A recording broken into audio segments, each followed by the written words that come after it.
Hey, hope you're doing well. Let's go see what I did in June. In terms of ThermoPal, we were actually able to get $4,000 worth of grant funding to help us actually build out the calling feature for the watch. The reason why we couldn't build it out ourselves is because Samsung actually blocks WebRTC, which is what you would usually use to establish a call. And so we actually had to talk to a Tizen Samsung developer who helped us to actually create a workaround, and so we obviously had to pay them to do that since they're a developer, and we had to get grant funding to do that. Big thank you to the Rising Youth Grant Foundation, Hafiz, Farhan, Nadim, Junaid, as well as Gurjot for actually helping us, raise this amount. I actually have the watch with me right now. The process for making an SOS call would be really simple. The senior would, just like I have the watch with me right now, they'd really quickly just tap the watch face and have my phone with me, and what will essentially happen is it'll establish a call. I'll get a call on my phone, and then I'll be able to, right here, just be able to talk to the phone. Hello, can you hear me? I've fallen, I need help.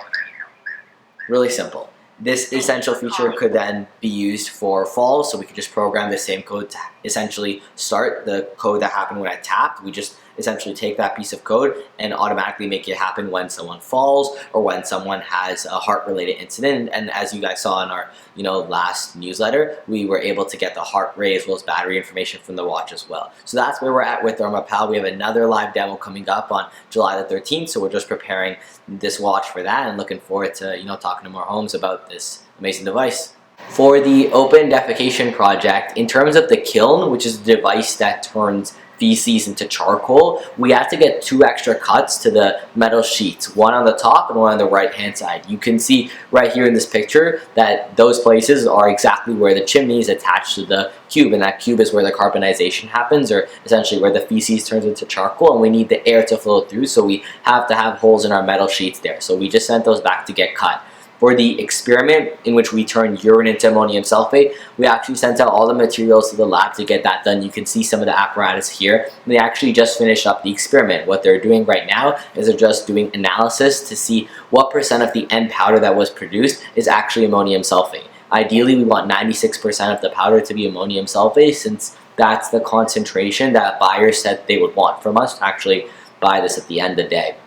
In terms of the toilet shell, I actually got this little model with me right here. I showed it to you guys last month. I know I just showed you a picture. I got it physically with me now from the printers. And I actually also have a much larger version that's going to be, this is about 80% the life-size version of what we have. So I'm just gluing together the different parts. I got some of the other parts with me right here. I just got to glue them together. But this will essentially allow us to see if the separation mechanism inside of our toilet, which is the thing that essentially separates the feces and the urine, actually works. That's what we're hopefully looking to test out with this. And the other thing that we did this month was we had to take a step back in terms of getting signups. So last month you saw the 10 people that signed up, but what we realized is that instead of getting initial signups, we have to at the same time be also talking to the community leaders as well as some of the religious leaders as well, to make sure that everyone is on the same page about our project. Since we're distributing monetary incentives to people, it's something that others in the community also need to be aware about. So we've connected with Dr. Udwa Kafia, thanks to Taya and Elijah for connecting us to her.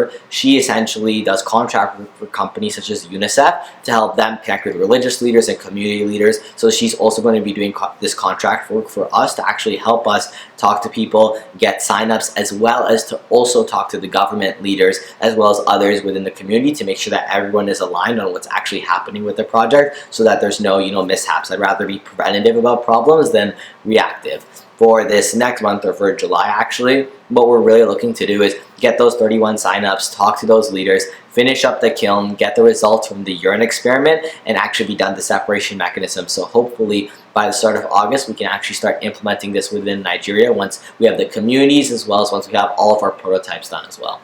Well, that's all from me for the month of June. I will see you soon. Bye.